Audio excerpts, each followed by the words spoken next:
शहीद फांसी के फंदे के ऊपर झूल गए। वंदे मातरम जब फांसी पर झूलने के लिए मंत्र था और आजादी की लड़ाई में जब जुलूस और रैलियां निकलती थी, जब चंद्रशेखर आजाद के पीठ पर अंग्रेज कोड़े मारते थे, तो बदले में आवाज आती थी वंदे मातरम। तो वंदे मातरम का मतलब है भारत माता की जय, यानी माता को प्रणाम। और माँ कौन है? भारत माता। माता कौन है? एक माँ वो जिसने हमने जन्म दिया, और माँ वो जिसने हमारा पालन पोषण किया। और माँ कौन? गौ माता, गंगा माता, भारत माता, हमारी माता। तो जब तक माता की जय बोलते रहेंगे, घर में माता की चलती रहेगी, वो परिवार आगे बढ़ता रहेगा, वो परिवार आगे बढ़ता रहेगा। इसीलिए मैं कहता हूं कि जो बच्चे मां का पैर छूकर बाहर निकलते हैं, उनका कभी एक्सीडेंट नहीं होता।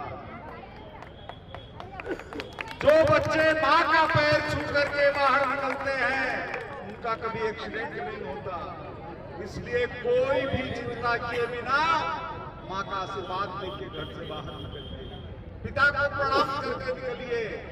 और जब हम भारत माता को प्रणाम करते हैं, तो हमारा नरेंद्र मोदी जी के नेतृत्व में ऐसा नेतृत्व जिसके सामने ट्रंप भी झुकता है। भारत माता की जिसके सामने पुतिन का आता पता नहीं चलता, जिसके सामने जिनपिंग का पता नहीं चलता। जब नरेंद्र मोदी जी खड़े हो जाते हैं, तो पूरी दुनिया को लगता है कि यह व्यक्ति इस सृष्टि को मजबूत करने के लिए आया है। और मोदी जी को आज से पहले क्या हमने कभी सुना कि वंदे मातरम के लिए इस तरह कार्यक्रम बनाया गया? कभी सुना? नहीं सुना। नरेंद्र मोदी जिंदाबाद।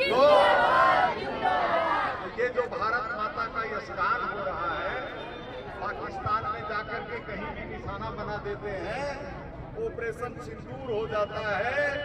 जहां पर हमारे हमलावर बैठे हैं, वहां पर उनकी मिट्टी मिलती है दूसरे दिन।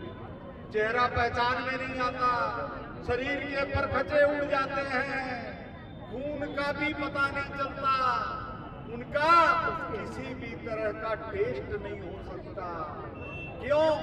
क्योंकि भारत माता की जयकार होने के बाद में खत्म हो गया। तो इसलिए आप सभी इस बात को जीवन में याद रखिएगा। आप जो धूप में खड़े हैं, वो किस लिए खड़े हैं?